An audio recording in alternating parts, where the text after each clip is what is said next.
There are some things you can become aware of and change. You can change a habit. You can communicate a boundary. You can make a different choice, even. But what do you do with the things that you cannot go back and change? For instance, the relationship that ended, the childhood that you didn't get, the health you lost, the future you thought you were going to have, the person you kept hoping you would become somebody they weren't. How do you accept what happened without telling yourself it was okay? Because those are not the same thing. And understanding the difference changed the way that I personally experienced grief. In the last video, we talked about how awareness creates an opportunity for choice. You recognize the pattern, you pause, then you get curious, and whenever possible, you begin practicing something different. But sometimes awareness brings us face to face with a truth we don't want to change. We only get to decide how we're going to meet it. But sometimes awareness brings us face to face with a truth that, as much as we want to, we don't get to change it, or we only get to decide how we're going to meet it. And that's where acceptance comes in. Acceptance has become one of the most misunderstood words in healing, because I think sometimes people hear acceptance and think, so I'm just supposed to be okay with what happened? No. Acceptance does not mean approval. I'm going to repeat that again. Acceptance does not mean approval. It doesn't mean that what happened was fair. It doesn't mean that you deserved it. And it does not mean that it was necessary. And it definitely doesn't mean slapping a spiritual bumper sticker over something painful and saying, everything happens for a reason. Sometimes that becomes spiritual bypassing. And I don't want to bypass what hurt. I want to tell the truth about it. So for me, acceptance sounds more like, this happened, this hurt me, this changed me, this wasn't what I wanted, this is what I lost, and this is what's true now. Acceptance is when I stop spending all of my energy arguing with the fact that the past is past, because resisting reality doesn't change reality as much as we would like it to. Actually, it just keeps us emotionally tied to the argument. And that's where grief enters the conversation. Not because grief isn't just about someone dying. We grieve relationships, friendships, homes, dreams, our health, our identity, a version of ourselves, a future where we were sure that we were building and yet it didn't happen. Or it's the childhood we needed but didn't receive, the family we thought we'd have. And sometimes we grieve the belief that if we just loved someone hard enough, explained ourselves clearly enough, waited long enough, gave enough, or proved our worth enough, that eventually they would become capable of loving us the way needed. That's a loss too. And grief doesn't just move through some nice little 5-step checklist. You see, people often talk about denial, anger, bargaining, depression, and acceptance. And those are absolutely useful ways to understand grief. But lived grief can and is very messy. You can feel peaceful about something in the morning and furious by lunch, or vice versa.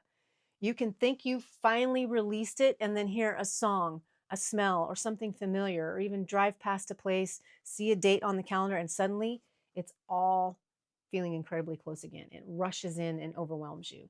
Now, that doesn't necessarily mean you've gone backwards. What I've come to learn is it means something has touched the place where that experience lives.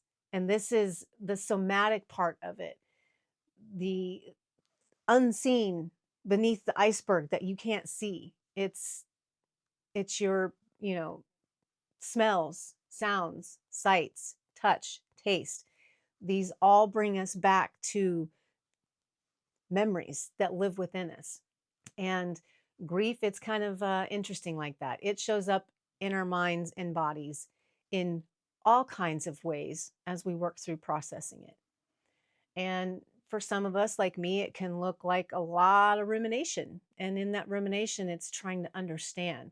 You're going over what happened again and again, replaying the conversations from days ago over and over again, longing for what was or hasn't been, anger for the same reason, exhaustion because you're spending all your energy on trying to figure something out that can't be figured out, the tightness in the body, the tears, or maybe you're just downright numb. And if you haven't already withdrawn, you're wanting to. You see, those things obviously have many different causes. So I'm not diagnosing anybody here. I am just sharing my lived experience from what I've learned studying behavior, trauma, habits, relationships, attachments, and the relationship between the mind and body, the somatics of it all. And I want you to know this is peer to peer education. This is not therapy or medical care. I want you to take what helps you, leave what doesn't, and please seek qualified support when you need it. Here's another lens that has helped me personally. And this is where my spirituality comes into the conversation. I think of grief as a crossing, it's the space between what was and whatever comes next. Now, I don't claim to know exactly why we're all here or why every painful thing that happens happens. I don't think that any of us can prove the whole mystery of being human. But I personally resonate deeply with the idea that I'm a soul having a human experience.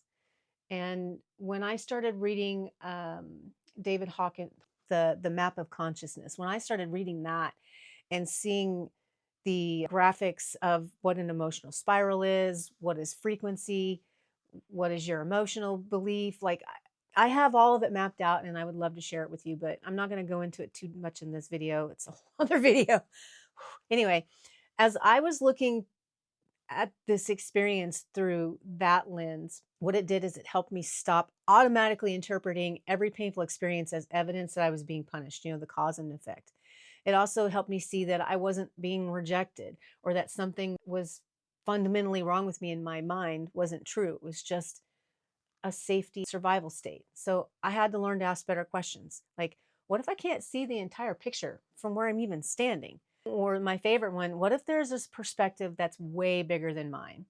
And that's where I want to introduce Twig. Twig is that which is greater. Some might call it God, some call it spirit, some call it source, some call it the universe, some say higher consciousness, some say nature, or maybe none of those words resonate with you at all. And that's okay. It's completely okay. Twig is simply a language that I have used that helps me understand it. And that perspective helped me to become an observer of my experience without disconnecting from it. It's not this sense of I'm giving it up to something greater than me and now I don't have to take accountability for it. It's not I'm in this position of I'm separating myself from all that is and all that is possible by believing that what I had went through was punishment.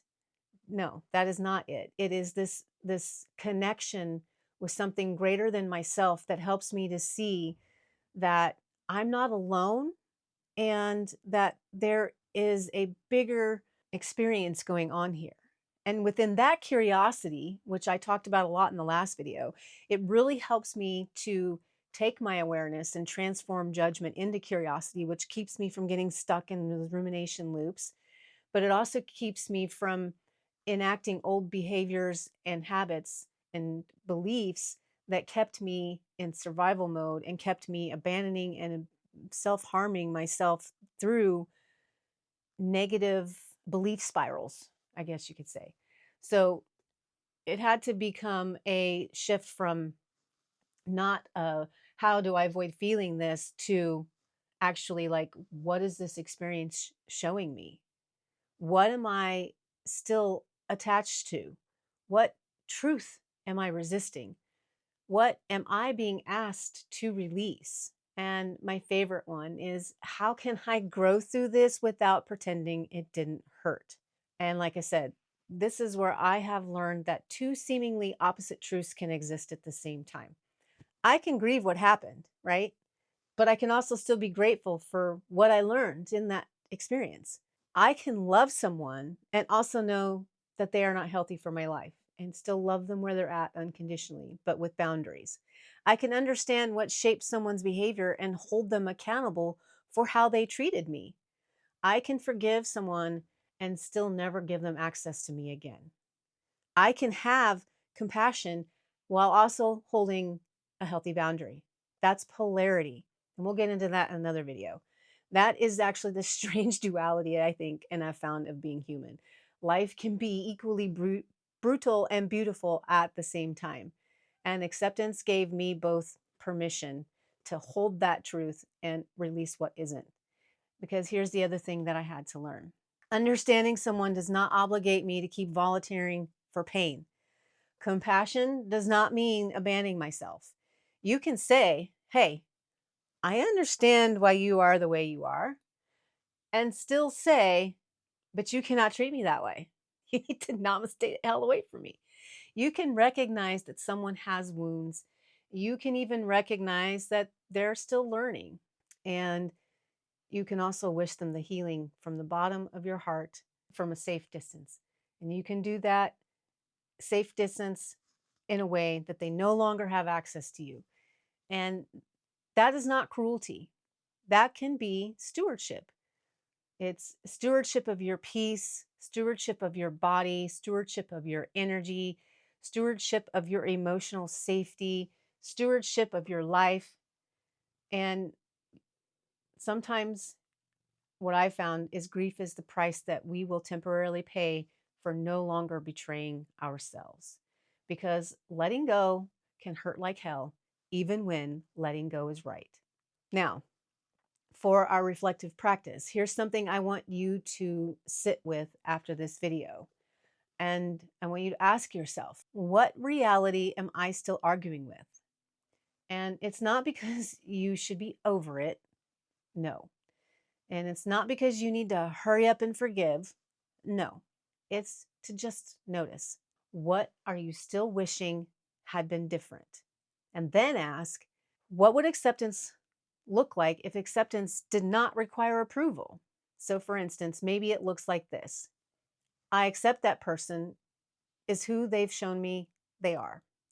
I accept that I cannot change what happened. I accept that I deserve something different. I accept that this relationship is over. I accept that my life looks different now than I imagined.